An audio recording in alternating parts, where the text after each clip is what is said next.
కేదార్ కిచెన్లో కూర్చొని టీ తాగుతూ మొబైల్ చూస్తూ ఉండగా ధాత్రి వచ్చి కేదార్ కేదార్ కేదార్ అని పిలుస్తుంది. ఏంటి ధాత్రి అని విసుగ్గా అడుగుతాడు కేదార్.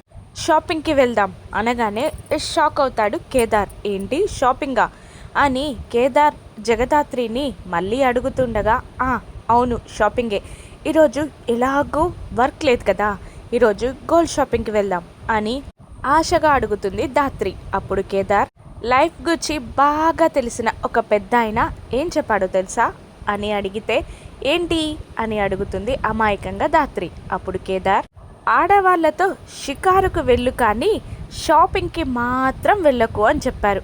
పాపం అంత పెద్ద ఆయన చెప్పిన మాట వినకపోతే ఏం బాగుంటుంది అని అనేస్తాడు కేదార్. గుర్రుమని చంపేసేలా చూస్తూ ఉంటుంది ధాత్రి. అబ్బో అంత కోపంగా చూడకు, రేపు వెళ్దాంలే అనేస్తాడు కేదార్. లేదు ఈరోజే వెళ్ళాలి, 3 months నుంచి ఇలాగే వాయిదా వేస్తున్నావు, ఇప్పుడు నువ్వు నాకు తోడుగా వస్తున్నావు, నేను షాపింగ్కి వెళ్తున్నాను అంతే అని తేల్చి తెగేసి చెప్పేస్తుంది ధాత్రి. అప్పుడు కేదార్ మాత్రం లేదు ధాత్రి ఇప్పుడు వీలు పడదు అని అనేస్తాడు. దాంతో అప్పుడే కౌశికి అక్కడికి వస్తూ సరే కేదార్, నా మరదలు జగదాత్రి కోసం నేను లేననుకున్నావా, ధాత్రితో పాటు షాపింగ్కి నేను వెళ్తాను అని కౌశికి అనగానే షాక్ అయి చూస్తూ ఉంటుంది జగదాత్రి. ఏంటి ధాత్రి అలా చూస్తున్నావు, పద షాపింగ్కి వెళ్దాం అని కౌశికి అనగానే కౌశికి ముందుకు వచ్చి థ్యాంక్ యూ వదినా అంటూ 2 చేతులు పట్టుకొని థ్యాంక్స్ చెప్తూ ఉంటుంది ధాత్రి. సంతోషంగా ఫీల్ అవుతూ ఉంటుంది కౌశికి.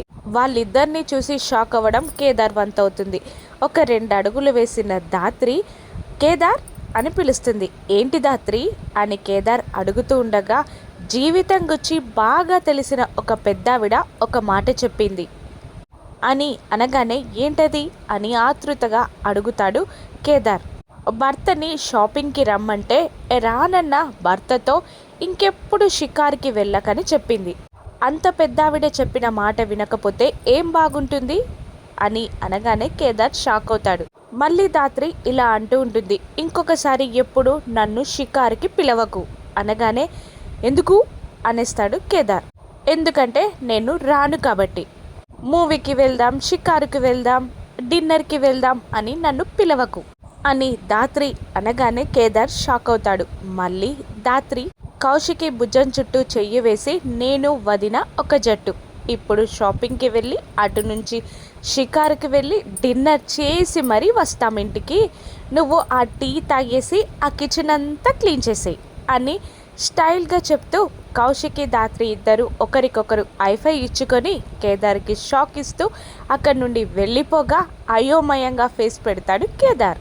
ఇప్పుడు అందరికీ వంట చేసే బాధ్యత కేదార్ తీసుకుంటాడా?